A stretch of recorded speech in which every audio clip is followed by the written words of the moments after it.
দেখছেন গাইস, চলে আসলাম বাংলাদেশ থেকে। এই যে ইন্ডিয়া, এই যে দেখেন ইন্ডিয়ার একটা আপনার সীমানা। এটা হচ্ছে বাংলাদেশের সীমানা, আর এটা হচ্ছে আপনার ইন্ডিয়ার সীমানা। আর আমি এখন বাংলাদেশে আছি, আর অনেক রোদ লাগতেছে। আর ওই যে দেখেন ইন্ডিয়া দেখা যাইতেছে, কি সুন্দর ইন্ডিয়া। আসলে মানে ইন্ডিয়াতে ঘুরতে খুব ভালো লাগে, কারণ পাসপোর্ট নাই। তো ইনশাল্লাহ সবাই দোয়া করবেন যাতে পাসপোর্টটা আপনার বিষে লাগাইতে পারি। তারপর ইন্ডিয়া গিয়ে আপনাদের কাশ্মীরের ব্লগ দেখাবো। আমার শখ আছে কাশ্মীরকে ব্লগ করার জন্য। ও, কি বাতাস লাগতেছে, ভালো লাগতেছে। ওয়াও, অ্যামাজিং,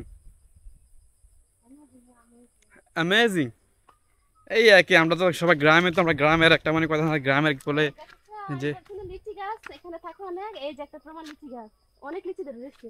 ও এখানে এই দেখো, ওই যে দেখা যাচ্ছে লিচি গাছ, কিন্তু আসলে লিচি নাই কিন্তু। আরে ওডাল আরে বড় হয়েছে না, তবে লিচি আছে ছোট আর কি, মানে মিডিয়াম বড় বড়। গোলা নাই। মানে আর 10-15 দিন পরে তুমি একটু দেখে যাবে। 10-15 দিন আলে কি দিবা আমারে? কেমনে ধরেছে তুমি দেখছো? 10-15 দিন পরে কি আইলে আমাকে দিবে লিচুগুলো খাইতে?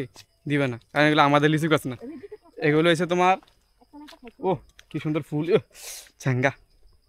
দেখেন গাছ চ্যাঙ্গাও আছে। এই রিক্স নিয়ে একটা ভিডিও দেখো, করতেছি। আম নাই, আম নাই রাখছো, আম নাই।